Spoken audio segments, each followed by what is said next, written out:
इसके अलावा दूसरे नेक्रोसिस हम wilt, scab, rust, smut, mildew, इस तरह की भी कुछ और बातें भी यहाँ पर आगे करने वाले हैं। जो सिम्टम्स और जो शब्दों को हम अलग अलग जगहों पर पैथोलॉजी में इस्तेमाल करते हैं, उनके मतलब सिर्फ आपको पता होना चाहिए, जरूरी नहीं है सारी की सारी चीजें आप डिटेल में याद करें, क्योंकि किसके कोर्स में कौन सा वाला चीज आती है ये भी डिफाइन करने वाली बात होती है। बट मैं इन जनरल बॉटनी में जिन शब्दों के बारे में आपको पता होना चाहिए, मैं वो सारे शब्द इस्तेमाल कर रहा हूँ। डैम्पिंग ऑफ का मतलब होता है किसी चीज का गिर जाना। गिर क्यों जाएगा कि सीडलिंग जो है वो जो ही इमर्ज हुई, उसके नीचे वाले एरिया में यहाँ पर नेक्रोसिस होना शुरू हुआ, तो प्लांट को होल्ड करने की जो क्षमताएं थी, वो सारी की सारी क्षमताएं खत्म हो गई यहाँ पर, अगर आपके नेक्रोसिस हो गया तो। So the collapse and death of the seedling due to extensive necrosis of the stem tissue before or after they emerge from the soil. जो ही जमीन में से बाहर निकले, उनके इन वाले एरियाज में एक्सटेंसिव नेक्रोसिस हुआ और प्लांट पूरा का पूरा नीचे धराशायी हो गया। Leaf spot, these are well defined and the self limited gray or tan or brown area, grey area, tan area या ब्राउन एरिया, स्पेलिंग को आप सही कर लेंगे। Necrotic lesion on the plant, on the leaf. तो इस तरह के नेक्रोटिक लीजन्स आपके जगह जगह बीच बीच में स्पॉट्स क्रिएट हो जाते हैं, these are the leaf spots.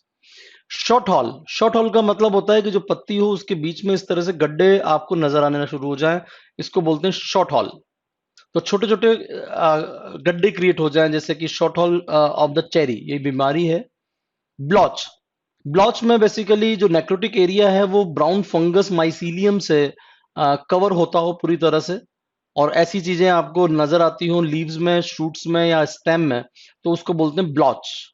Necrotic area जब कवर होता हो प्रॉपरली, इस तरह का आपको नजर आएगा। यहाँ पर फंगस है और यहाँ पर आपका नेक्रोटिक एरिया है। कुछ यहाँ पर भी आप देख सकते हैं बार्ले की स्ट्रिप्स में भी। स्ट्रीक और स्ट्रिप्स, ये भी एक तरह के नेक्रोटिक एरिया हैं। अगर हम डेफिनेशन वाइज डिफाइन करें, तो इनको हम डिफाइन करते हैं कि these are elongated necrotic area, necrotic area, elongated necrotic area. अगर हम स्ट्राइप, जैसे स्ट्रीक को तो हमने बोला है कि elongated necrotic area along the stem और द लीफ वेन्स। स्ट्राइप को अगर हम डिफाइन करें तो ये भी इलोंगेटेड नेक्रोटिक एरिया है, लेकिन ये लीफ टिश्यू में ही कन्फाइंड रहेंगे between the veins, particularly in the monocot. तो स्ट्राइप के लिए आपको डिफाइन रखना है कि they are seen in monocots, और दूसरी बात याद रखना, between the veins, between the veins. और ये वाला जो मामला रहेगा, ये आपका along the, along the stem and veins, ये कुछ इस तरह से नजर आएगा। फिर आता है necrotic necrosis of the woody parts. Woody tissue में आपके dieback, canker, gummosis and guttation, इन चार को हम डिफाइन करते हैं। डाइबैक का मतलब होता है कि जो एक्सटेंसिव नेक्रोसिस है वो शूट में, वो टॉप की तरफ हो या टिप टू डाउनवर्ड, डाउनवर्ड आपको नजर आता हो, और तो इस पूरी घटना को बोलते हैं डाइबैक, डाइबैक। तो दूसरा होता है canker. Canker necrosis of the bark tissue, अंदर की तरफ आपको नजर आए, जैसे सिट्रस कैंकर। यहाँ पर formation of the sharply delineated dry and necrotic localized lesions on the stem due to the death of the cambium tissue of the bark. और अंदर की तरफ आपके इस तरह से घुस जाता हो पूरा का पूरा नेक्रोसिस, ये आपके सिट्रस कैंकर, ये नींबू है। कैंकर के संबंध में ये शब्द भी याद रखना है कि जो डेथ ऑफ कैम्बियम टिश्यू हो रहा है वो इसलिए हो रहा है क्योंकि यहाँ पर जो इन्फेक्शन हुआ है, लाइक इन्फेक्शन वो बार्क तक पहुंच गया है। इन्फेक्शन अप टू पूरा का पूरा बार्क या कॉर्टेक्स एरिया तक पूरी तरह से पहुंच चुका है, तो उसकी वजह से आपका कैम्बियम टिश्यू का प्रॉपर डेथ हुआ, बार्क के वहां तक पहुंच गया। और यहाँ मामला है कि हो सकता है ये कभी कभी नॉन वुडी टिश्यू में भी हो, जैसा कि हम यहाँ लीफ में भी देख सकते हैं। तो कैंकर आपको दोनों जगहों पर नजर आ सकता है। कैंकर की जो खास बात होती है कि जनरली ये किसी वुंड या डेड स्टब से शुरू होता है, इस बात को भी याद रखेंगे।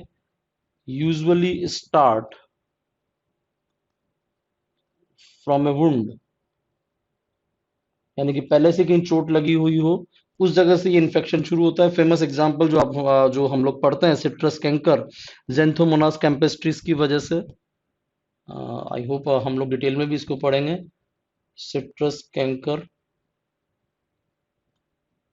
it is due to the Xanthomonas campestris.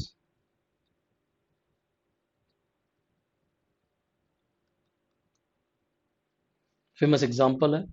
Gummosis, gummosis खुद कह रहा है कि मैं ऊज आउट होऊंगा इस तरीके से, जगह जगह से चीजें फट के उसमें से जो लिक्विड है लेजेंस में से स्टिकी लिक्विड बाहर निकलना शुरू हो जाए। फेमस एग्जांपल बैक्टीरियल कैंकर जो कि एप्रिकॉट के अंदर नजर आता है, उसमें मिल्की कलर का गम निकलना शुरू हो जाता है। इट्स अ फेमस चीज गमोसिस।